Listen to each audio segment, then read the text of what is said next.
बहुत लोगों का प्रश्न रहता है। बहुत लोग आते हैं, महाराज हम बड़े दुखी हैं, छुटकारा पाना चाहते हैं। कई लोग तो हद कर देते हैं। बहुत लोग आते हैं तो कहते हैं महाराज अब हम थक गए हैं, मरना पसंद है हमें, जीवन में बहुत हताश हो गए, अब हम जीना नहीं चाहते, अब जीवन का कोई उद्देश्य नहीं बचा, अब जीवन में हमें कुछ समझ नहीं आ रहा, हम मरना चाहते हैं। ऐसा बहुत लोग कहते हैं, क्वेश्चन करते हैं। क्या आपको लगता है कि आप मरना चाह रहे हैं? क्या आपको लगता है आपके रास्ते बंद हो गए? क्या आपको लगता है कि अब हमारा कोई नहीं है? बड़ी बात तो यह है, परमात्मा भगवान ईश्वर हनुमान जी अगर आपको बोल दे कि चिंता मत करो, बहुत जल्दी कृपा होने वाली है, तो आप फिर दौड़ने लगते हो। अभी आप हारे नहीं हो। एक हमारे मित्र हैं, बहुत अच्छे, मुंबई में रहते हैं, बहुत प्यारे हैं, बिजनेसमैन हैं। कभी कभी उनसे हमारी चर्चा होती है तो वो एक बात बहुत अच्छी बोलते हैं। गुरुदेव कहते हैं गुरुदेव, गुरुजी। हमने कहा हाँ। बोले जीवन में हारता वो व्यक्ति है जिसे जीत की चाह होती।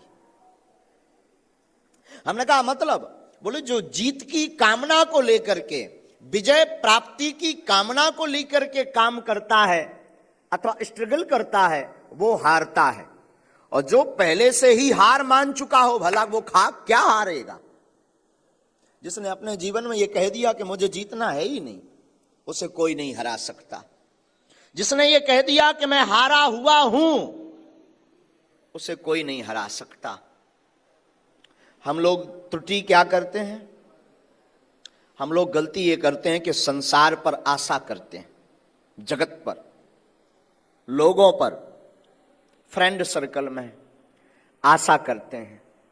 सत्य तो यह है कि जहां आशा है वहीं निराशा है, वहीं दुख है। जहां आपने आशा की वहीं दुख है। आपने बागेश्वर धाम से आशा की, बागेश्वर धाम पर किसी व्यक्ति से आशा की तो दुख है, पर बागेश्वर धाम पर बालाजी से आशा की, हनुमान जी से आशा की तो सुख प्राप्त होगा। ये दुख से बचने का उपाय है। आशा एक राम जी से, बाकी आशा छोड़ दे। नाता एक राम जी का, दूजा नाता तोड़ दे। आशा अगर जीवन में रखनी है तो केवल राम जी से रखो, भगवान से रखो। तो बहुत लोगों का प्रश्न है महाराज दुखी रहते हैं, क्या उपाय? बढ़िया उपाय तो यही है कि सुखी होने के लिए मत घूमो, प्रसन्न होने के लिए मत घूमो। सबसे बढ़िया उपाय यह है, उत्तम उपाय यह है कि आप हमेशा ये विचार करो, हमें जो भी अपने जीवन में मिल रहा ईश्वर की कृपा से मिल रहा, और ईश्वर की कृपा का प्रसाद मानते हुए अगर पाएंगे, दुख को सुख को लेंगे, तो आप कभी दुखी नहीं रह सकते। दुख से बचने का यही उपाय है। आप लोग सोचो कि महाराज शायद कोई मंत्र बताएंगे दुख से बचने का। मंत्र तो दे देंगे, उपाय भी दे देंगे, टोटका भी दे देंगे, पर आप उसे संभाल नहीं पाओगे। पूछो कैसे? हमने उपाय बता दिया, आप मंत्र का जाप करो, समस्या का समाधान होगा। तो आप एक समस्या का समाधान तो कर लोगे, पर 3 खड़ी कर लोगे। जैसे उदाहरण, आपकी समस्या है मकान, मकान नहीं बन रहा, आप बड़े दुखी हैं। आप आए दरबार में, आपने जिज्ञासा की, आपने प्रश्न किया, आपने अर्जी लगाई, धोखे से आपको मंत्र मिल भी गया, उस मंत्र ने चमत्कार भी कर दिया, जाओ चिंता मत करो मकान बन जाएगा। आपने मंत्र प्राप्त करते ही मंत्र का जप प्रारंभ कर दिया, लेकिन मकान बन गया, परंतु आपने 3 समस्याएं खड़ी कर ली। अब मकान का मेंटेनेंस कैसे चलेगा? मकान में एसी कैसे लगेगी? मकान के बाहर बड़ी बड़ी महंगी महंगी कारें कैसे आ पाएंगी? ये 3 समस्याएं आपने खड़ी कर ली।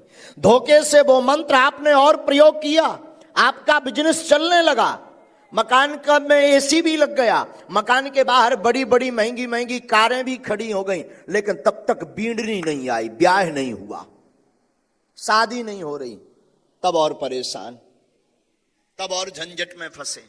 फिर एक और टेंशन आ गई, अब शादी हो जानी चाहिए, शायद शादी भी हो गई तो फिर बच्चे, अब बच्चे नहीं हो रहे, अधूरे कच्चे क्या करेंगे, तो फिर एक और टेंशन। तो प्रतिदिन आपकी समस्या चलती रहेगी, दुख आपका अनवरत चलता रहेगा।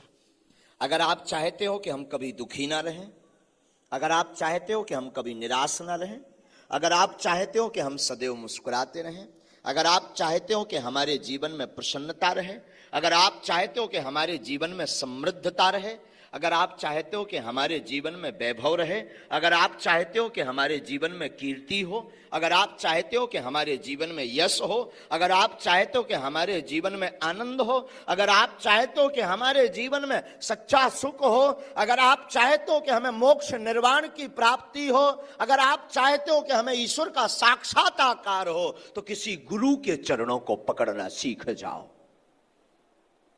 किसी महापुरुष के चरणों को पकड़ना प्रारंभ करो, किसी संत सिद्ध पुरुष के चरणों को पकड़ना प्रारंभ करो।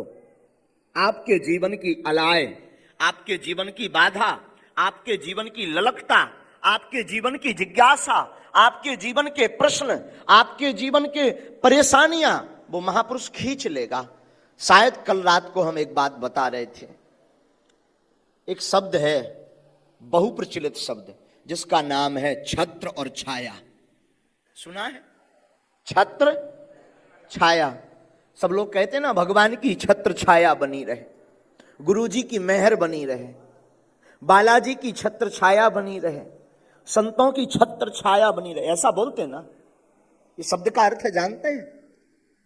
छत्र माने होता छाता, अंग्रेजी में जिसे कहते हैं अम्ब्रेला, छाता। छाता क्या करता है? बारिश होती है तो छाता बारिश को अपने ऊपर ओढ़ लेता, बारिश की बूंदों को आपके सिर पर, शरीर पर नहीं आने देता। उसी प्रकार आपके जीवन में किसी गुरु, किसी संत, किसी महापुरुष का छत्र बरद हस्त अगर हो जाए तो संकटों की बारिश आपके जीवन में कुछ नहीं बिगाड़ सकती, कष्ट आपका कुछ भी नहीं बिगाड़ सकते, पीड़ा आपका कुछ भी नहीं बिगाड़ सकती, रोग आपका कुछ भी नहीं बिगाड़ सकते, परेशानी आपका कुछ भी नहीं बिगाड़ सकती। लेकिन ध्यान रखना, एक ही साध हैं सब सद हैं, सब साध हैं सब जाएं। एक बात ध्यान रखना, बार बार अगर आप इष्ट को बदलोगे, बार बार अगर आप गुरु को बदलोगे, बार बार अगर आप परमात्मा को, ईश्वर को बदलोगे, कभी राम की पूजा, कभी श्याम की पूजा, कभी शिव की पूजा, कभी दुर्गा की पूजा, कभी देव की पूजा, तो कभी इंसान के भगवान की पूजा, आप बार बार बदलोगे तो घाटा खाओगे। गुरु, इष्ट और मात पिता एक होने चाहिए। माता पिता बदले नहीं जाते, वो तो एक ही होते हैं। उसी प्रकार गुरु बदले नहीं जाते, वो एक ही होते हैं। उसी प्रकार इष्ट को बदला नहीं जाता, वो तो एक ही होते हैं। सम्मान सबका करो, सम्मान सबका करो। तो छत्र छाया जीवन में किसी महापुरुष की बहुत जरूरी है। यही सूत्र है दुख से बचने का, यही सूत्र है कष्टों से बचने का। दुख से बचने का सूत्र यही है कि आप जीवन में आशा रखो तो केवल भगवान से रखो, ईश्वर से रखो, राम जी से रखो, हनुमान जी से रखो। बाकी जगत में किसी से आशा मत रखो। संसार में आशा रखोगे तो घाटा ही घाटा